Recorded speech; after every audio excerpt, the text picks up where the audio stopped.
좋은 아침입니다. 우리 기도하시면서 오늘 아침 체프 시작드리겠습니다.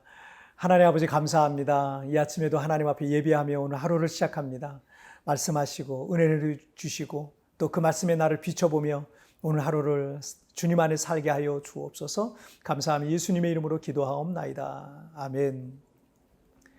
자, 오늘 우리에게 주신 하나님 말씀은 마태복음 14장 1절부터 12절까지의 말씀 제가 봉독해 올리도록 하겠습니다.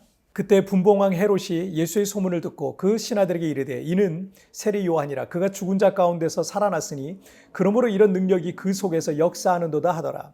전에 헤롯이 그 동생 빌립의 아내 헤로디아의 일로 요한을 잡아 결박하여 옥에 가두었으니 이는 요한이 헤롯에게 말하되 당신이 그 여자를 차지한 것이 옳지 않다 하였음이라.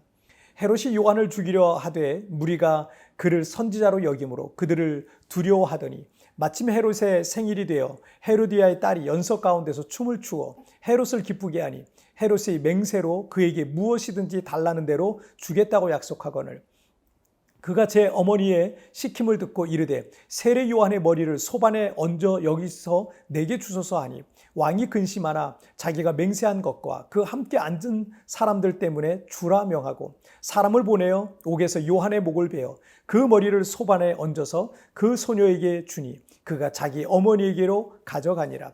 요한의 제자들이 와서 시체를 가져다가 장사하고 가서 예수께 아뢰니라. 아멘.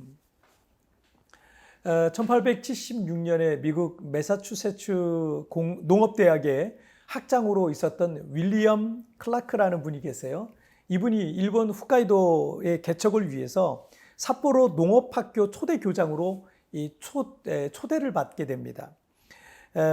윌리엄 클라크는 일본 선교의 목적을 가지고 그 초청에 응해서 이 삿포로 농업학교로 가게 됩니다. 그리고 학생들에게 매일 성경을 가르쳐요. 그리고 그 우치무라 간조, 미국, 일본의 아주 유명한 분이 되셨죠. 이 우치무라 간조를 비롯한 15명의 학생들에게 세례도 주게 됩니다. 하지만 일본 정부는 학생들을 이 기독교로 개종시켰다라는 이유를 들어서 윌리엄 클라크를 1년 만에 추방을 해버리게 돼요. 그가 추방당하면서 학생들에게 소년이여 야망을 가져라, boys be ambitious라는 그 유명한 말을 남기죠. 이거 세계적인 명언으로 지금 많이 알려진 말이죠. 야망이란 말은 비전이나 꿈과 같은 자신의 큰 희망과 삶의 목적이라고 할 수 있습니다. 그런데 우리는 이 윌리엄 클라크의 이 앞부분에, 이 말의 앞부분만 듣고 인생을 살면서 큰 꿈을 가져야 된다라는 정도로만 우리가 생각을 하고 있거든요. 하지만 이 윌리엄 클라크가 일본 학생들에게 했던 이 말의 전체 문장은 이래요. 소년이여 야망을 가져라. 돈이나 이기심을 위해서도 사람들이 명성이라 부르는 덧없는 것을 위해서도 말고 단지 사람이 갖추어야 할 모든 것을 추구하는 야망을. 자, 그 야망과 꿈과 비전의 목표가 자기 자신을 향하는 이기적인 것이어서는 안 되고 기독교의 정신과 같이 다른 사람들과 세상을 향한 이타적이어야 한다라는 것입니다. 그런데 당시 일본은 이 청나라를 침략해서 수많은 사람들을 학살하면서 전 세계를 정복해서 제국을 세우려고 하는 그런 이기적인 야망이 아주 가득한 그런 시기였습니다. 그런데 이기적 야망은 반드시 재앙으로 끝나고요. 이타적 야망은 아름다운 열매를 맺게 되어 있는 것입니다. 오늘 본문에 등장하는 이 갈릴리 지역의 분봉왕 헤롯과 왕비 헤로디아는 탐욕과 야망의 끝이 어떻게 되는지를 보여주는 인물들입니다. 2절을 보시면 그 신하들에게 이르되 이는 세례 요한이라 그가 죽은 자 가운데서 살아났으니 그러므로 이런 능력이 그 속에서 역사하는도다 하더라. 자, 헤롯 왕이 예수님의 소문을 듣고 죽었던 세례 요한이 다시 살아난 것 같은 그런 두려운 마음이 들었어요. 왜냐하면 마가복음 6장 20절에 보면 헤롯이 요한을 의롭고 거룩한 사람으로 알고 두려워하여 보호하며 또 그의 말을 들을 때 크게 번민을 하면서도 달게 들음이러라 라는 말씀이 있어요. 그러니까 헤롯은 세례 요한을 통해서 전해지는 하나님의 말씀을 두려워할 줄 아는 그런 사람이었다는 얘기죠. 자, 그리고 오늘 본문 3절부터 12절까지는 헤롯과 세례 요한에게 있었던 일을 구체적으로 언급하고 있는데요. 3절을 보시면 전에 헤롯이 그 동생 빌립의 아내 헤로디아의 일로 요한을 잡아 결박하여 옥에 가두었으니 라고 이렇게 말씀하고 있어요. 헤로디아는 이 헤롯 왕의 배다른 형제였던 빌립의 아내였어요. 그러니까 헤로데에게는 헤로디아는 제수시죠. 그런데 이 헤롯 왕이 제수시인 헤로디아를 좋아하게 됐어요. 헤로디아 역시 이 헤롯 왕을 좋아하게 됩니다. 자, 헤로디아는 야망이 있었던 여자였어요. 근데 남편 빌립은요, 왕이 되지 못했거든요. 그러던 차에 분봉왕 헤롯이 자신에게 관심을 보이자 헤로디아는 남편을 버리고 헤롯의 왕비가 된 겁니다. 정리를 하자면 헤롯은 육체적 탐욕으로 형제의 아내를 빼앗은 자였고, 헤로디아는 왕비가 되고 싶은 야망으로 남편을 버리고 남편의 형제와 결혼을 한 여자였다라고 말할 수 있습니다. 얼마나 이게 참 부끄러운 일입니까? 세례 요한은 이들의 잘못을 지적한 거예요. 꾸짖었어요. 기분이 나빴던 헤롯과 헤로디아는 세례 요한을 옥에 가두게 됐습니다. 성경을 보면 헤롯은 이 세례 요한을 두려워했기 때문에 좀 주저주저했었던 것 같은데 헤로디아가 그게 마음에 안 들었어요. 그래가지고 요한을 옥에 가두었던 거죠. 그러던 어느 날 헤로디아와 헤롯은 세례 요한의 목을 잘라서 처형을 했습니다. 헤롯의 탐욕과 헤로디아의 야망은 의롭고 거룩한 하나님의 사람 세례 요한을 살해했던 거죠. 오늘 본문에는 그 이후 기록이 없지만 역사학자들의 기록을 살펴보니까 헤로디아의 형제인 그 헤로디아 여왕의 왕비의 그 형제인 헤롯 아그리파 1세라는 사람이 있어요. 근데 이 헤롯 아그리파 1세가 막 부각하는 거예요.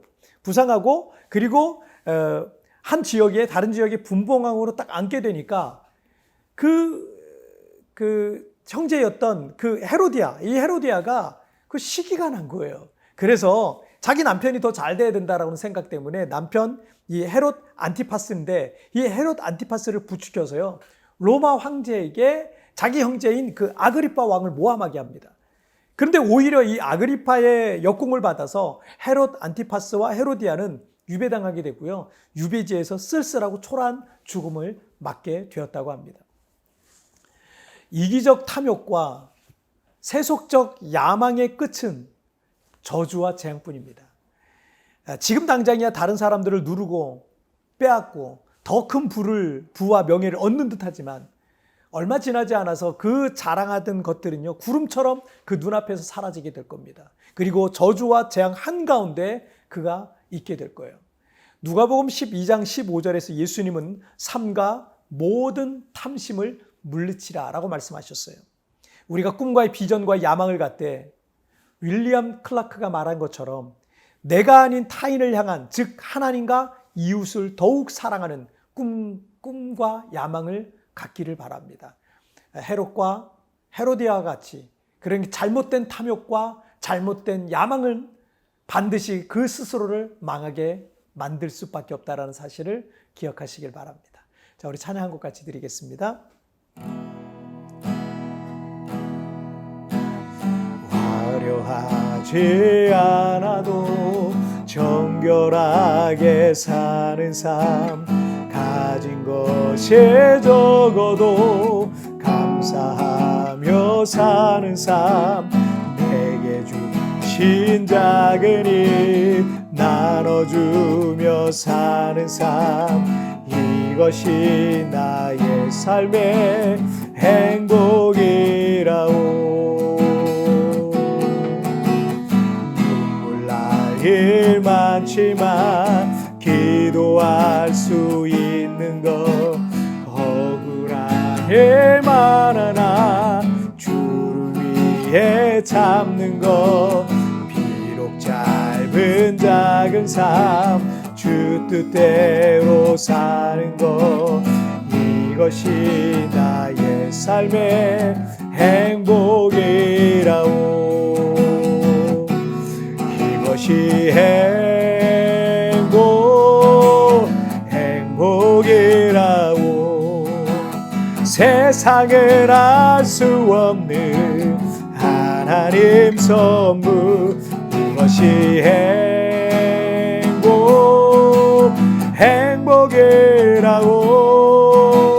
하나님의 자녀로 살아가는 것, 이것이 행복이라고.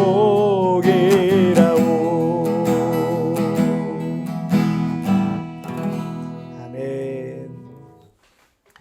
자, 우리 같이 기도하시겠습니다. 하나님 아버지, 헤롯과 헤로디아를 통해서 탐욕과 잘못된 야망의 끝이 어떻게 되는지를 오늘 본문을 통해서 우리에게 다시 한번 깨우쳐 주시니 정말 감사합니다. 하나님, 윌리엄 클라크가 삿포로 농업학교에서 가르쳤던 것처럼 내 자신을 위한 야망이 아닌, 이기적 야망이 아닌 하나님과 이웃을 위한 야망, 꿈과 비전이 우리 안에 있기를 원합니다. 오늘 우리가 어떤 목표와 어떤 꿈을 향해 나아가는데 그것이 과연 하나님 앞에서 바른 비전과 바른 야망인지 점검해 보기를 원합니다. 그래서 주님이 정말 원하시는 그런 믿음의 삶을 살아갈 수 있도록 하나님이여 도와주옵소서. 오늘 하루도 주님 나를 붙잡아 주옵소서. 나와 동행하여 주시고 하나님 함께하여 주옵소서. 감사하며 예수님의 이름으로 기도하옵나이다. 아멘. 여러분, 뒤편에 나오는 오늘의 묵상 보시면서 개인적으로 묵상하시고요. 짧게라도 뜨겁게 기도하시면서 오늘 하루 주님과 동행하시길 바랍니다. 우리 내일 우리 굿모닝 채플에서 뵙겠습니다. 여러분 승리하세요. 이기적 탐욕과 세속적 야망의 끝은 저주와 재앙뿐입니다. 지금 당장이야 다른 사람들을 누르고 빼앗고 큰 부와 명예를 얻는 듯 하지만 얼마 지나지 않아 그 자랑하던 것들이 구름처럼 사라지고 저주와 재앙 한가운데 있게 될 것입니다. 요즘 내가 추구하고 있는 것 중에 세속적 야망과 이기적 탐욕이라고 느껴지는 부분은 없습니까?